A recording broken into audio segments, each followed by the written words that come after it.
예수님이 누구인가에 대한 정체성에 대한 논란은 신약성경에 계속해서 나옵니다. 즉 유대교의 지도자들은 예수님의 정체를 몰라서 못 믿은 게 아니었어요. 그들은 예수님이 베들레헴에서 났다는 것도 알고 있고 선지자 미가의 예언에 따라 바로 메시아가 베들레헴에서 나는 예언의 말씀을 알고 있었던 거죠.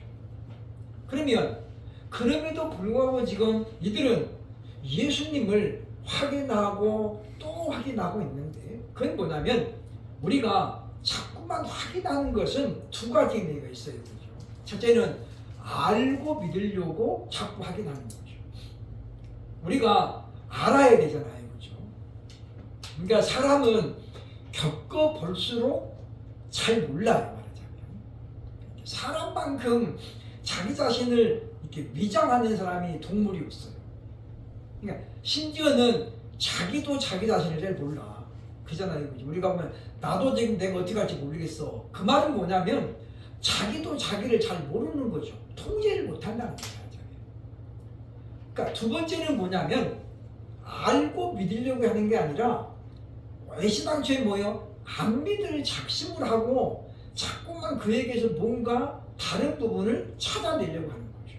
그러니까 유대교의 지도자들, 그러니까 대제사장, 바리새인, 서기관들은 목적이 뭐냐면 예수님을 올바로 믿으려고 지금 자꾸 물어보는 게 아니라 어떻게 하면 그 예수님이 하나님의 아들이 아닌가를 밝혀내기 위해서 묻고 또 묻는 거예요.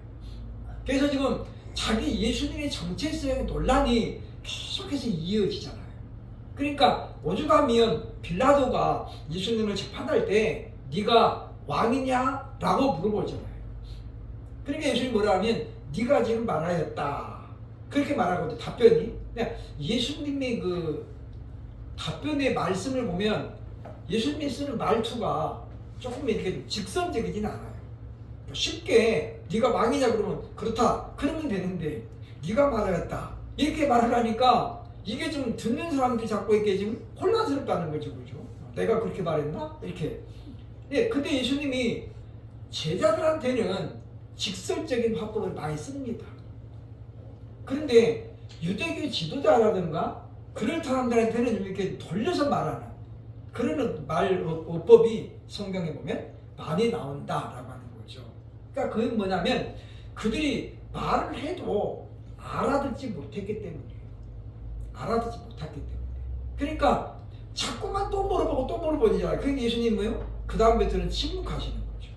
아니라는 게 아니라 얘기해도 안 들으니까 그 다음부터 뭐 예수님은 그냥 말 안 하시는 거예요. 오늘날 교회도 예수님의 정체성에 대한 논란이 여전히 일어나고 있습니다. 그러니까 종교개혁이 일어났을 당시만 하더라도 기독론에 대한 논쟁이 아주 많았거든요. 그러나 이제 지금은 교회 시대가 되고 성령 시대가 되다 보니까 이제 오늘날은 성령님에 대한 논쟁이 굉장히 큽니다. 왜냐하면 예수님이 요한복음 16장에 나옵니다마는 내가 떠나는 것이 너희에게 유익이라. 왜 유익이냐? 내가 가면 너희에게 보혜사 성령을 보내실 것이기 때문이다. 그러면서 보혜사가 오면 어떤 유익이 있냐면 두 가지 유익이 있다는 거예요. 첫째는 뭐예요? 내가 너희에게 가르쳐 분부한 말씀들을 생각나게 하시리라. 이게 첫 번째 유익이에요. 두 번째 뭐냐면 내 말을 너희에게 가르치리라. 그러니까 성령님이 오셔도 하나님의 말씀을 가르친다는 거예요. 그러면 예수님은 말씀으로 우리에게 가르쳤는데 성령님은 어떻게 가르칩니까? 우리에게 감동과 감화를 통해서 우리에게 말씀을 깨우치는 거예요. 그러니까 우리가 말씀을 들을 때에 성령님이 감동하시면 우리 마음이 뜨거워지고 그 말씀이 내게 들려진다는 거죠. 이제 우리가 이제 그 설교학에서 좋은 설교는 어떤 설교냐 그렇게 질문을 던집니다. 그리고 하는 말이 뭐예요? 들려줘야 됩니다. 그러니까 설교는 열심히 하는데 안 들려져. 그럼 어떻게 되겠어요? 성도들이 잡니다. 끝나도 무슨 설교 들었는지 기억이 하나도 없죠. 그게 뭐냐면 안 들려졌다는 거예요. 다시 말하면 전달이 안 됐다는 거죠. 그럼 둘 중에 하나예요. 첫째는 설교가 동떨어진 설교였죠. 되게 회중하고 무관한 설교. 그런 설교하면 성도들이 뭐예요? 아, 나랑 상관없네. 안 듣는다는 거예요. 안 된다. 두 번째는 뭐예요? 설교가 너무 어려워도 전달이 안 돼요. 지금도 우리 삼척에서 목회하고 있는 친구 목사님이 옛날에 우리 고향에 곡성에서 개척을 했었거든요. 이분이 가가지고 막 열정이 막 있어가지고 저도 그랬지만은 30살 내외에 개척을 하니까 얼마나 그야말로 불같은 소명이 있었겠어요. 이분이 설교 준비를 막 주석을 갖다 놓고 하면서 막 열심히 해가지고 할머니들 몇 분 앉혀놓고 이렇게 막 열변을 토하는데 하다 보니까 성도들이 다 자고들라는 거예요. 할머니 깨우고 또 깨우면 옆에서 또 자. 그래서 도대체 왜 자기 설교를 열심히 준비했는데 자기는 설교 준비하면 은혜를 받았는데 이 성도들이 예비 시간 준다는 거는 이게 문제가 있다는 거거든요. 그래서 물어봤대요. 제 설교가 어렵습니까? 그랬더니 무슨 소리인지 하나도 몰라. 왜냐, 이분이 주석을 보고 하다 보니까 사람 인명을 많이 들먹이는 거예요. 종교개혁자 존 칼뱅은 그러면 한 번 들으면 할머니 들으면 존 칼뱅이 뭐예요? 뭔 이름이 그렇게 생겼대?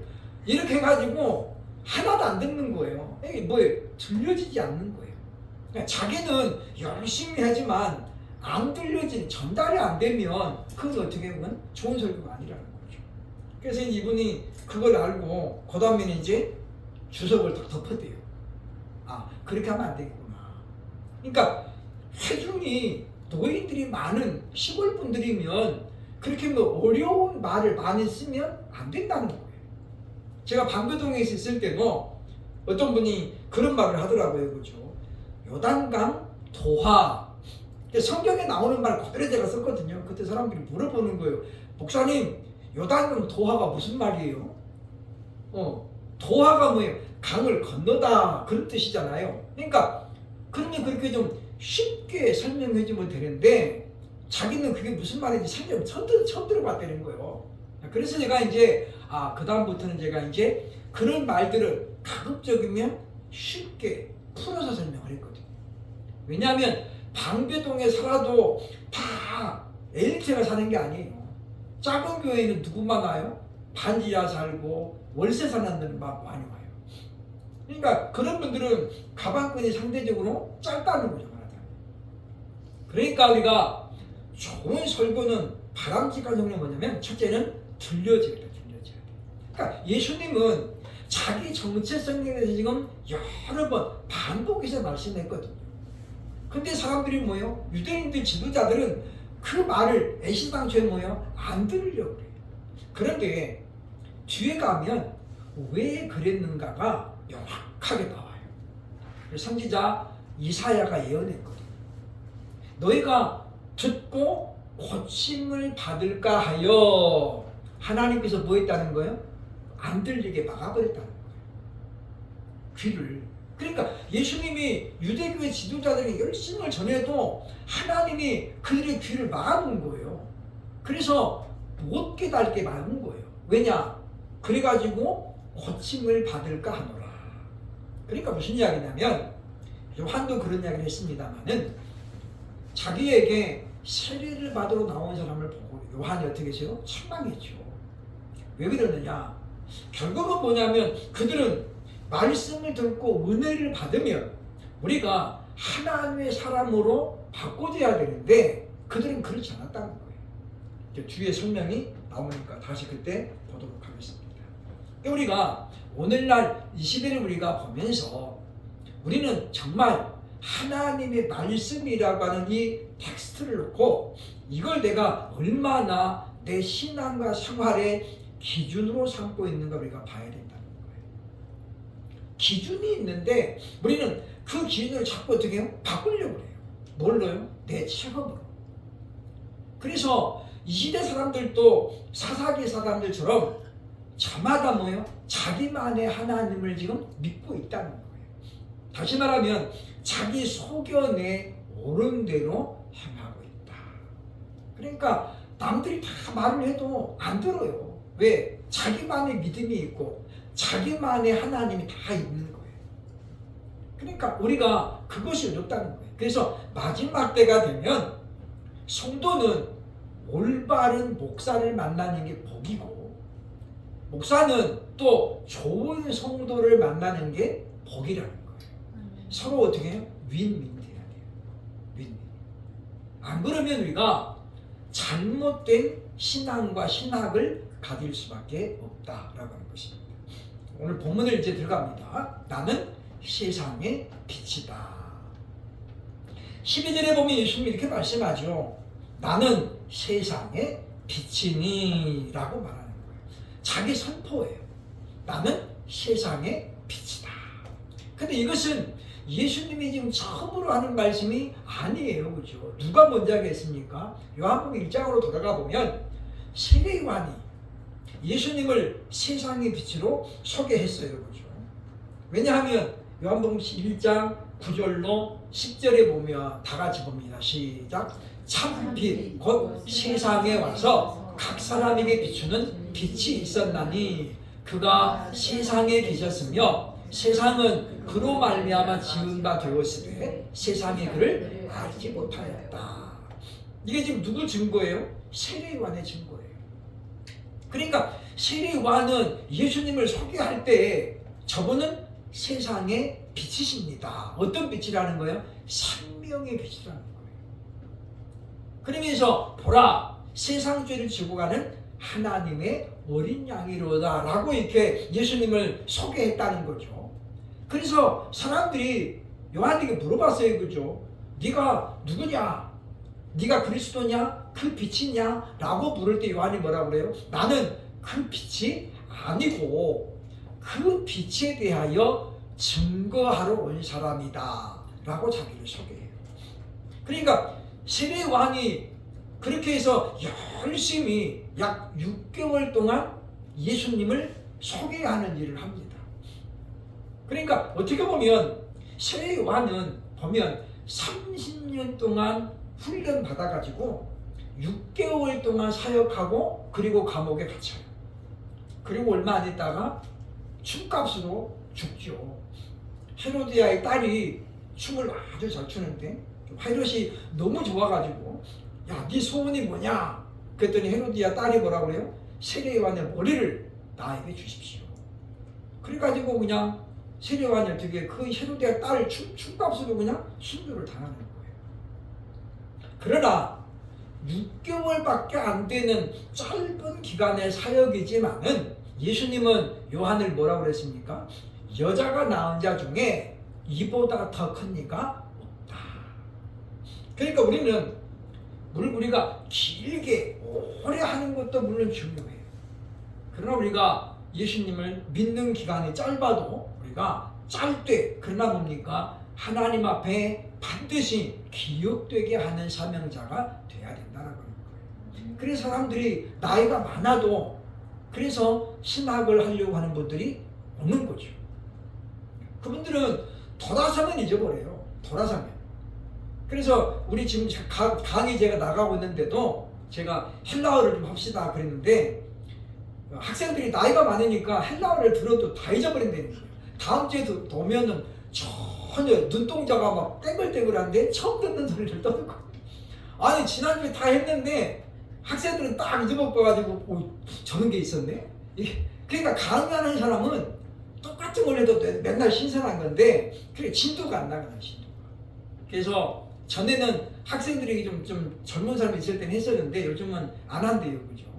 그래서 제가 지금 이제 부약을 선지서를 지금 하고 있는데 어쨌든 우리가 보면 짧은 기간일지라도 내가 얼마나 충성된 일꾼이 되는가가 사실은 주님이 기뻐하신다는 거죠. 그러면서 빛의 역할이 뭐냐라고 오늘 성경에 지금 말씀합니다. 빛의 역할은 뭐냐면 첫째는 어둠을 몰아낸다는 거죠. 어둠이라는 것이 상징하는 건 뭐냐면 죄를 상징해요. 죄를. 뒤에 다시 나오니까 설명합니다. 두 번째, 부패를 방지하죠. 햇빛이 없으면 되게 빨리 썩어요. 그러니까 얘네들도 지금 지하에 만약에 깜깜한 데 넣어놓잖아요. 한 열흘만 놔두면 바로 죽습니다. 왜냐하면 다 썩어버려. 얘는 살아있는 건 반드시 광합성 작용을 하기 때문에 햇빛을 봐야 돼요. 그래서 이제 우리가 이제 겨울에는 이렇게 문을 다 닫아놓잖아요. 그죠? 그 따뜻한 바람, 공기가 들어오긴 들어와요. 근데 직사광선이 아니잖아요. 얘네들한테 창문을 열고 햇빛을 쬐게 해야 진짜가 되는 거예요. 그래서 가끔 제가 이제 그 부천에 화요원에 가면 요즘은 화요단지가 뭐 버튼만 누르면 이게 쭉 올라가가지고 딱 그 도표식으로 돼 있어요. 돔식으로. 그러니까 겨울에도 뭡니까 사람들이 일정한 시간 동안에 환풍을 시켜요. 그러니까 계속 난방기를 틀어놓거든요. 그래놓고 나서도 어떻게 해요? 올려가지고 바람을 이렇게 통풍을 시켜요. 안 그러면 뭐가 되는 거야? 안 그러면 애들이 썩어요. 그래서 애들도 바람을 맞아야 된다. 그러니까 빛은 뭐냐면 죄악을 몰아내고, 그 다음에 뭐예요? 부패를 방지하고, 그 다음에 생명을 보존하고 유지시키죠. 그래서 사람도 햇빛을 안 보고 살면 여러 가지 질병이 발생합니다. 그래서 의사들이 그러잖아요. 비타민 D가 우리나라 사람들이 많이 부족하다. 왜? 안 돌아다니니까.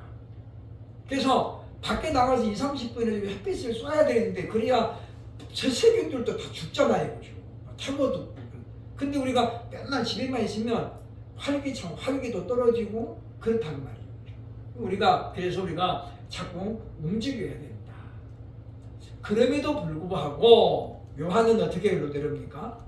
세상이 그를 알지 못했다 라고 이야기하는 거예요. 그러니까 세상에 빛으로 오셨고 예수님이 요한이 그걸 여러 번 증거했지만 사람들은 뭐 그를 알지 못했다 라고 이야기하죠. 왜냐? 알려고 하는 관심도 없었고, 그리고 하나님이 그들에게는 알 수 있는 기회를 차단시키는 거예요. 우리가 요한복음을 제가 지금 하고 있는 이유도 뭐냐면, 요한복음은 신학의 기본에 되는 그런 이론들이 요한복음에는 굉장히 많이 나와요. 그래서 우리가 성경 예수를 처음 믿을 때 우리가 가급적인 목사님들이 요한복음을 분명하거든요. 원문으로 보면 요한복음에는 단어가 반복된 단어가 굉장히 많이 나와요. 대표적인 것이 진실로 부터 해가지고 예수님은 생명이 세상의 빛이다 라는 말도 요한복음에 4-5번 나와요. 4-5번. 그러니까 예수님은 줄기차게 나는 세상의 빛이다 라는 것을 중간중간 제자들에게도 말씀하고 회중들에게도 계속 알려주는 거예요. 그 무슨 이야기냐면 예수님의 정체성 가운데 예수님이 세상의 빛이라는 정체성이 그만큼 중요하기 때문이라는 거죠. 그러니까 예수님은 빛으로 오셨기 때문에 어둠을 몰아내고 죄악을 몰아내는 거죠. 그래서 예수님이 두 번째 이렇게 말씀하는 거예요. 빛이신 예수님을 믿고 따르면 어둠에 다니지 아니하고, 12절에 말씀하는 거죠. 그죠? 나를 따르는 자는 어둠에 다니지 아니하고 생명의 빛을 얻으리라. 그러니까 왜냐하면 예수님을 믿음으로 예수님을 영접한 사람에게는 이미 뭐가 들어갔냐면 생명의 빛이 심겨진 거예요. 생명의 빛이. 그래서 내 안에 성령님이 임재하시면서, 그래서 이 성령님이 우리를 자꾸만 어떻게 해요? 감동도 하고 감화도 하고 그리고 우리를 깨우치기도 해요. 그러니까 오래전입니다마는 제가 이제 그때 교육전사로 있을 때 기쁘다고 주셨네 찬송가 85장에는 그때는 그 찬송을 부르는데 제가 막 갑자기 눈물이 쏟아지는 거예요. 아니 기쁘다 구주 오셨는데 가사도 지금 얼마나 기쁘냐고. 근데 슬픈 찬송이 아닌데 그 가사가 이렇게 딱 와닿다 보니까 그 은혜가, 아 그렇구나, 그 가사가 보니까 나를 위해 예수님이 오신 거잖아요. 나를 구원하려고. 그러니까 사람들은 다 박수치면서 찬양하는데 저 혼자 울고 있는 거예요. 남들이 볼 때는 바람 맞았나? 성체 실현당했나? 그랬을 수 있을 것 같아요. 그때는 제가 이제 오늘의 교회 서빙고에 그 오늘의 교회 청년들을 데리고 목요 찬양을 자주 갔었거든요. 근데 그때 보니까 성탄절 앞에 가니까 그 찬송을 하더라고요. 근데 그 찬송이 부르는데 이렇게 막 제가 은혜가 막 오는 거예요. 가사말 한마디 한마디가 다 저하고 연관이 되는 거예요. 근데 그게 부를 때마다 그러냐? 그렇지 않다라는 거죠. 그러니까 그게 뭐냐면 성령님이 내 안에서 역사하는 것이라는 거죠. 그래서 바울은 고린도후서 5장 17절에서 생명의 빛을 마음에 갖고 있는 사람들의 전체를 이렇게 소개합니다. 시작. 그런즉 누구든지 그리스도 안에 있으면 새로운 피조물이라. 이전 것은 지나갔으니 보라 새 것이 되었도다. 그러니까 우리는 예수님을 내가 믿음으로 영접하고 그리고 성령님이 내 안에 임재해 있는 사람은 새로운 피조물이라고 하나님이 선포하시는 거예요. 그러니까 우리가 의인이라는 말은 우리가 정말로 도덕적으로 윤리적으로 의로워서 의인이 된 게 아니고 하나님이 법적인 용어로 선포하시는 거예요. 이제 너는 그리스도의 의로 내가 너를 의인으로 인정한다 라는 말이죠.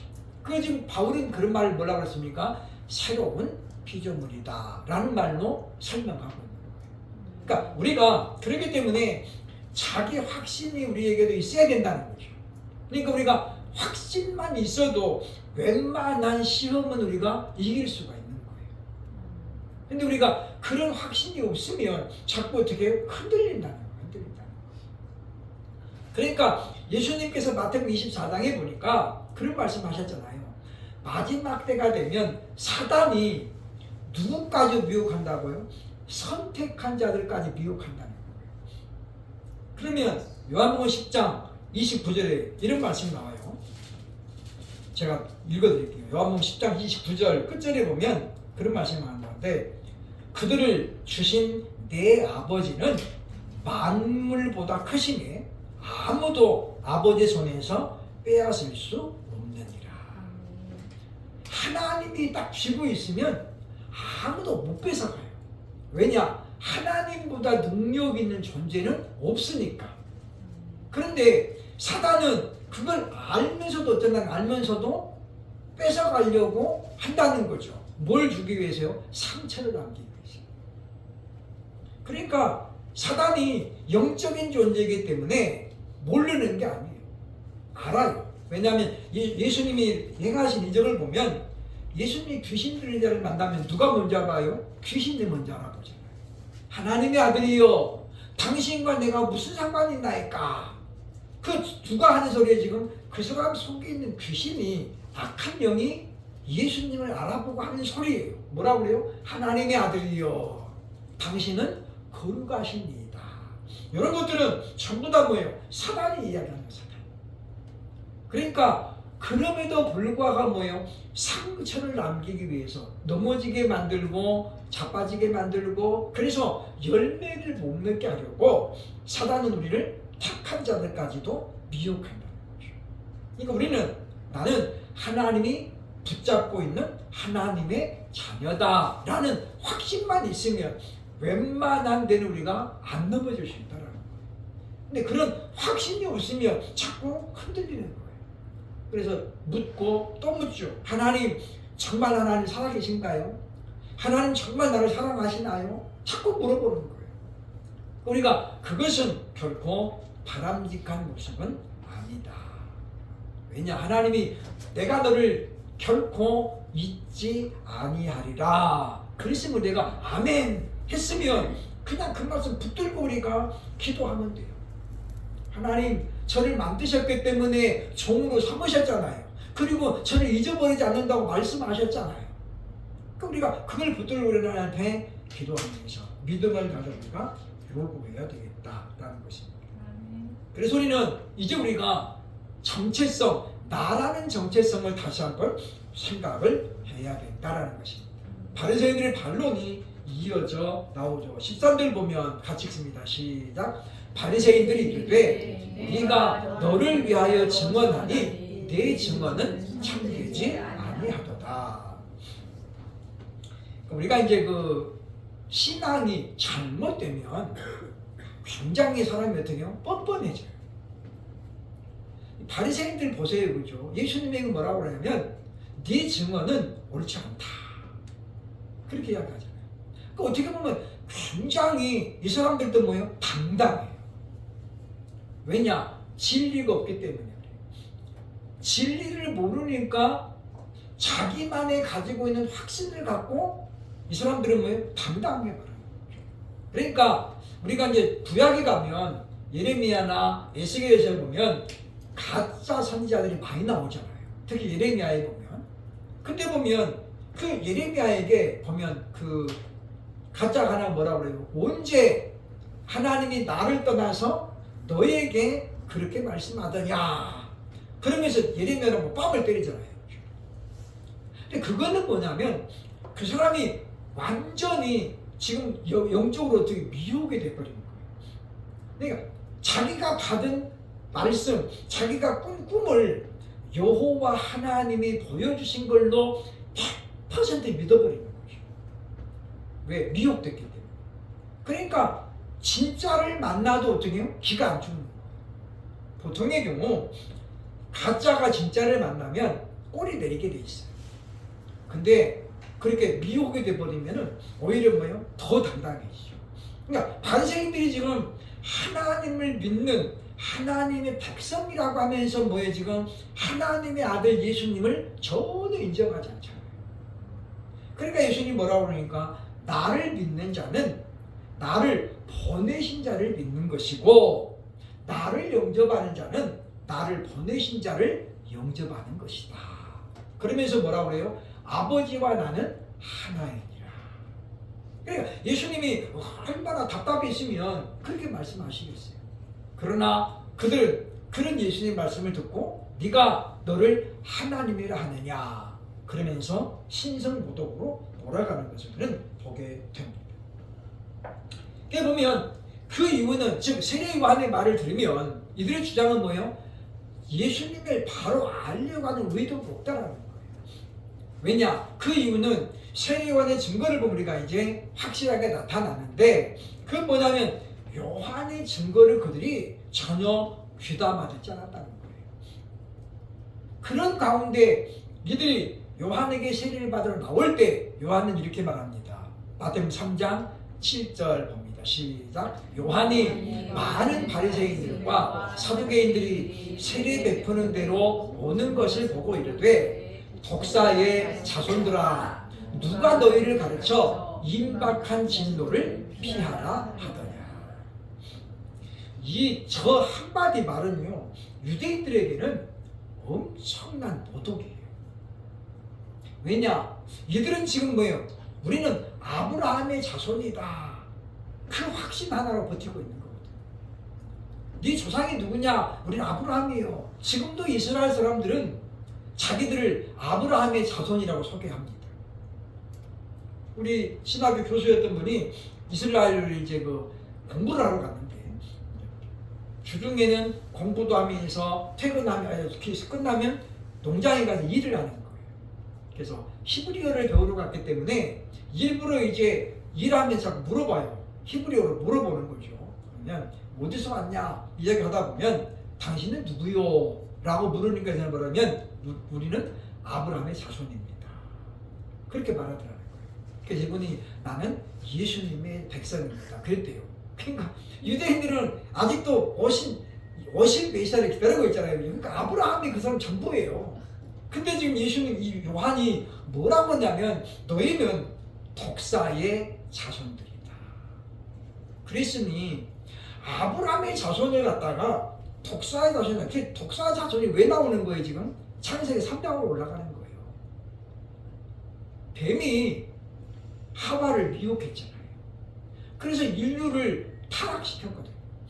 거짓말을 통해서.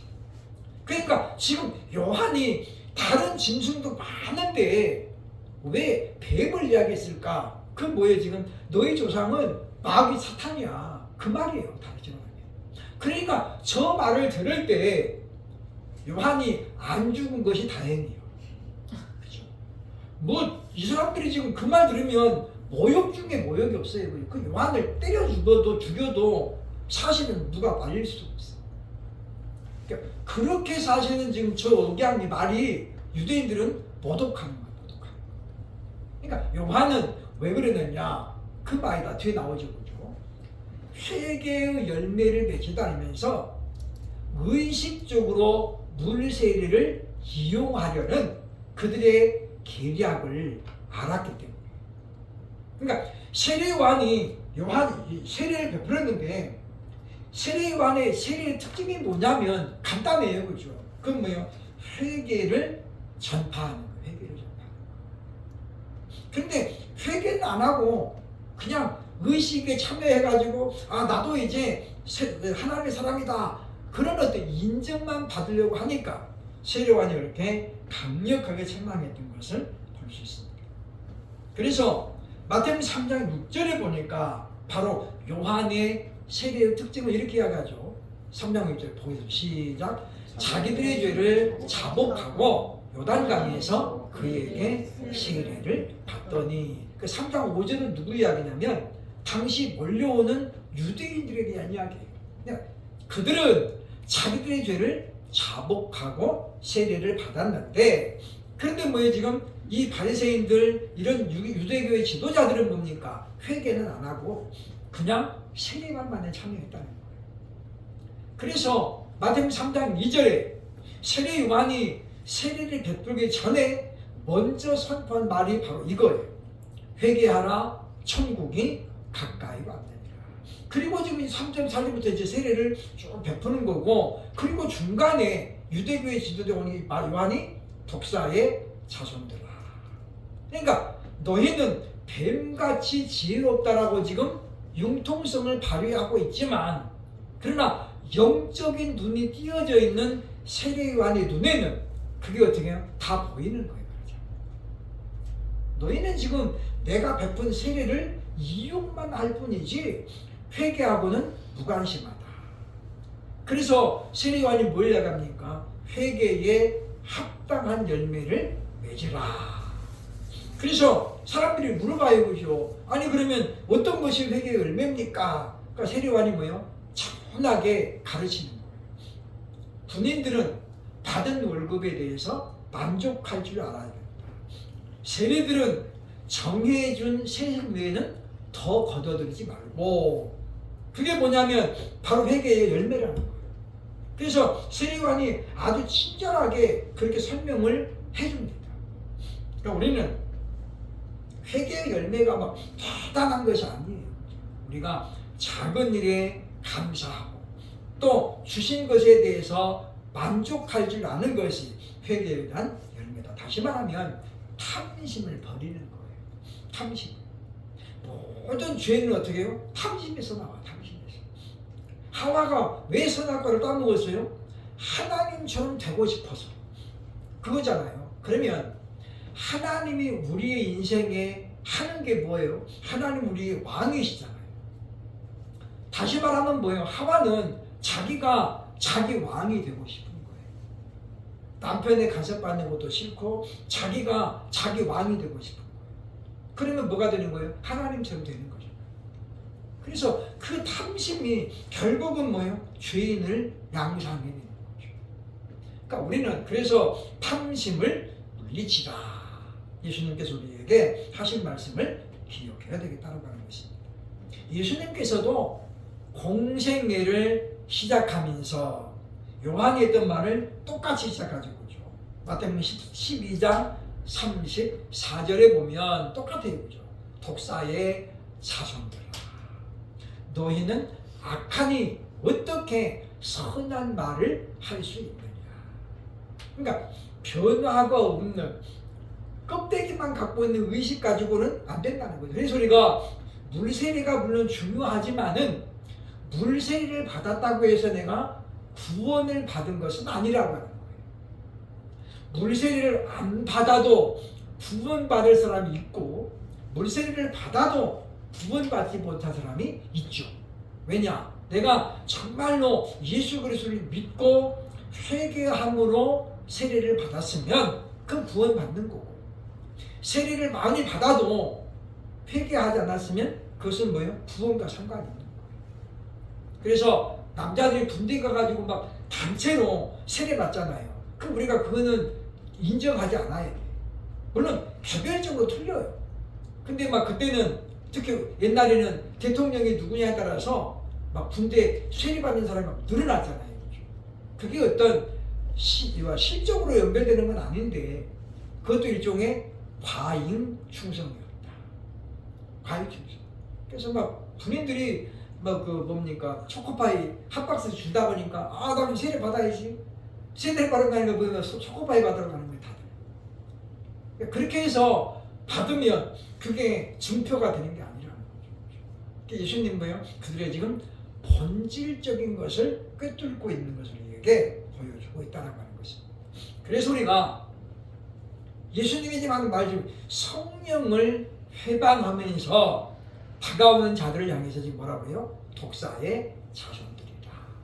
그러니까 이와 같은 예수님의 지적 또는 세례요한의 지적은 뭐냐면 자기를 아브라함의 자손이라고 굳게 믿고 있던 자들에게는 말 그대로 뭐예요? 충격이었다. 충격이었어, 충격. 오늘날도 마찬가지입니다.